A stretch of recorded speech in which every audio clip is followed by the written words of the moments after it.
नमस्ते दोस्तों, मैं अभिषेक जैन। आज हम पढ़ेंगे कि ट्रांसपोजिशन क्यों करते हैं हम और ये क्या होती है। और डिस्क जो होती है हमारी इंसुलेटर डिस्क, वो जो होती है वो सर्किल की शेप में क्यों होती है और उसके टाइप्स के बारे में हम बात करेंगे, चाहे उसके मटेरियल के बारे में और उसके डिज़ाइन के बारे में कि वो कितने केवी पे यूज़ होती है। और तीसरा हम आज बात करेंगे कि सर्किट ब्रेकर के अंदर जो ऑटो रिक्लोज होता है वो क्या होता है और उसकी डिटेल हम आज पढ़ेंगे।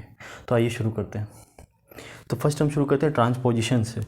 ट्रांसपोजिशन हम इसलिए करते हैं क्योंकि जब जिस जनरेशन से लेके हमें लोड तक हमें वोल्टेज को बोलेंगे, हम बोलेंगे पावर को हमें पावर को एक सेंडिंग एंड से रिसीविंग एंड की तरफ हमें पहुंचाना है। सपोज़ करते हैं कि सेंडिंग एंड है और ये रिसीविंग एंड है हमारा। तो हमें सेंडिंग एंड से जब हम इसको ट्रांसमिशन और डिस्ट्रीब्यूशन के थ्रू पहुँचेगी लोड तक, तो अब ट्रांसमिशन जो होता है हमारा, ऐसा नहीं होगा कि ये सिर्फ आर फेज़ यहाँ से स्टार्ट किया और ये सीधा आर फेज़ ऐसा ही चल रहा है। अब ऐसा अगर करते हैं या अनसिमेट्रिकल डिस्टेंस रहती है इनके बीच में, यानी असमान दूरी, अनसिमेट्रिकल मतलब, तो उससे क्या होगा कि ईच फेस मतलब प्रत्येक फेस का जो लीकेज फ्लक्स होगा और इंडक्टेंस होगा वो असमान होगा, मतलब अलग अलग डिफरेंट होगा। तो उससे क्या होगा कि वोल्टेज ड्रॉप भी अब इनमें अनइक्वल होगा, असमान होगा मतलब। और उसके कारण जो होगा कि वोल्टेज ड्रॉप अनइक्वल होगा तो करंट जो हमारी जो हमें रिसीविंग एंड पे मिलेगी ईच फेस की, वो अनबैलेंस मिलेगी। तो इसके लिए हम ट्रांसपोजिशन करते हैं। और आप समझ गए होंगे क्यों हम ट्रांसपोजिशन क्यों करते हैं और ट्रांसपोजिशन किस तरीके से होता है। तो वो हम देख रहे हैं, एक जैसे हमने एक एग्जांपल लिया है आर फेज़, वाई फेज़ और बी फेज़ का, हमने इन्हें ट्रांसपोजिशन करके यहाँ रिसीविंग एंड पे जैसे हम ले गए। तो इस तरीके से हम ट्रांसपोजिशन करते हैं। और इस डिस्टेंस को जो कहते हैं, इसको एक इंटरवल डिस्टेंस हम कह सकते हैं कि एक डिस्टेंस के बाद हमने जैसे लाइंस को चेंज किया है जो इनका सीक्वेंस, तो इसलिए हम इसको कहते हैं, इसको इंटरवल डिस्टेंस कह सकते हैं हम एक, हर एक पोर्शन को ये जो डिस्टेंस आ रही है, और ये होती है हमारी ट्रांसपोजिशन। अब हम बात करते हैं कि डिस्क जो होती है वो गोल क्यों होती है, गोल यानी इन सर्किल शेप में क्यों होती है। तो जैसे कि ये हमारी क्रिपेज डिस्टेंस की बात करें ना, तो क्रिपेज डिस्टेंस जो होती है, जैसे ये जो पॉइंट है हमारे पास, सपोज क्या है, ये एक इंसुलेटर डिस्क है, ठीक है। अब ये जो पॉइंट है, इस पॉइंट से जो डॉट से मैंने जो डिनोट किया है कि ये जो डिस्टेंस आएगी यहाँ तक, इस डिस्टेंस को हम कहते हैं क्रिपेज डिस्टेंस। और ये क्या होती है, ये होती है सबसे short distance between two conductive path, ठीक है। और अब ये क्रिपेज डिस्टेंस के कारण ही हम इसको सर्किल की शेप में या गोल की शेप में रखते हैं, क्योंकि ये शॉर्ट होती है इसके अंदर। और बात रही अब ये हम जो यूज़ कर रहे हैं वो किसकी बनी होती है, तो अधिकतर पोर्सिलिन की होती है। उसके बाद जो हम आजकल यूज़ करने लगे हैं ग्रिड वगैरह, इनके अंदर लाइट वेट होने के कारण, तो वो है पॉलीमर। क्योंकि पॉलीमर का एक फ़ायदा है कि वो लाइट वेट है, बहुत हल्की है एकदम। उससे क्या होता है कि कंडक्टर के ऊपर वेट नहीं होता एक तो, और दूसरा उसके अंदर ये क्या मौसम के साथ जो ये वाली डिस्क होती है अपनी पोर्सिलिन वाली, ये तो क्या होती है कि मौसम के में बदलाव आए, जैसे वेदर चेंज हुआ तो ये क्या एक्सपेंड और कॉन्टैक्ट, तो मतलब जैसे कि मतलब एक वो होता है खिंचाव और सिकुड़न, उसको हिंदी में हम बोल सकते हैं। तो ये चीज़ होती है मौसम के साथ पोर्सिलिन के अंदर, ये दिक्कत है। तो इसके साथ थोड़ा सा दिक्कत ये है। और इसमें क्या पोर्सिलिन के छिद्र होते हैं हल्के बारीक बारीक, तो उनसे लीकेज करंट का थोड़ा सा वो रहता है प्रॉब्लम। तो इसकी वजह से हम पॉलीमर में ये प्रॉब्लम नहीं आती। एक तो पॉलीमर का हुआ तो क्या हल्का है और उसमें ये मौसम वाली प्रॉब्लम नहीं है जो इसके अंदर है, और उसमें छिद्र वाली प्रॉब्लम नहीं है।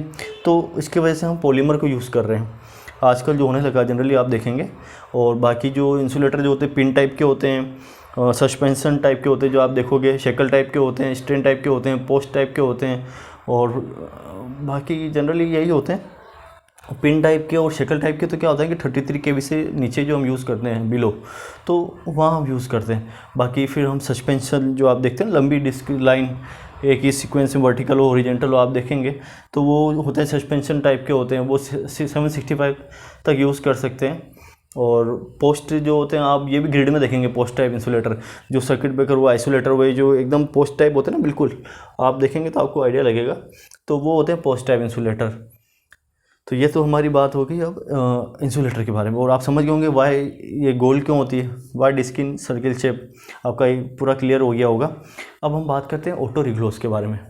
जनरली ऑटो रिक्लोज क्या है कि ये एक प्रोटेक्शन है, चाहे जनरेशन का प्रोटेक्शन हो, ट्रांसमिशन लाइन का प्रोटेक्शन हो, बस बार का प्रोटेक्शन हो, हम इसको कह सकते हैं तो ये इसलिए यूज़ करते हैं, जैसे क्या होता है कि हमें ट्रांसमिशन लाइन है, तो जैसे जनरली कोई पेड़ वगैरह हुए, ट्रीज़ हुए या कोई बर्ड्स हुई, इनके कारण क्या होता है ये तार को हिला देते हैं। तो कभी कभी हवा चली तो पेड़ से, कहीं पेड़ की वजह से थोड़ा बहुत अगर टहनी लगी तो वो वायर हिला, तो उसकी वजह से क्या होता है कि एक आर्क प्रोड्यूस होती है।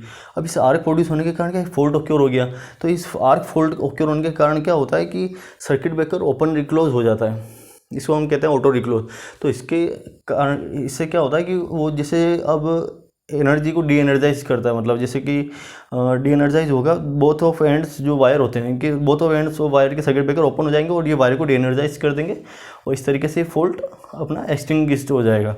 लेकिन दिक्कत ये होती है कि ऑटो रिक्लोज जो होता है, जो ऑटो रिक्लोज होता है 0.3 सेकंड के लिए सर्किट ब्रेकर एक बार ओपन होता है, आप समझिएगा, ये 0.3 सेकंड के लिए एक बार ओपन हुआ, लेकिन और फिर वापस से ये क्लोज हो जाता है। और अब जो ये क्लोज होगा वो होगा 3 मिनट्स के लिए, ठीक है।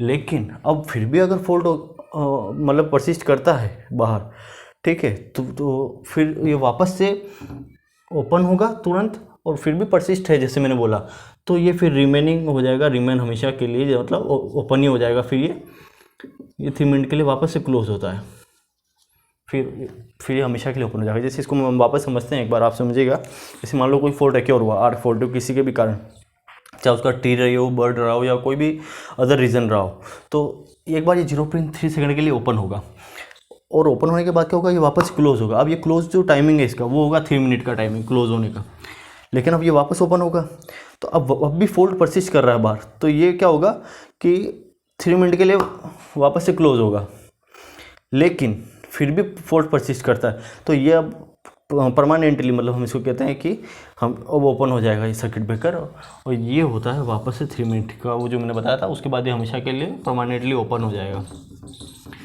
और इसको जो हम कहते हैं ना, इसको कहते हैं हम AR ओपन क्लोज, ऑटो रिक्लोज।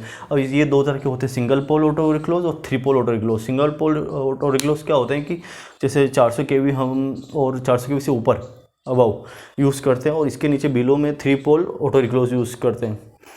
तो आज के हमारे टॉपिक्स हो गए, धन्यवाद, थैंक यू सो मच।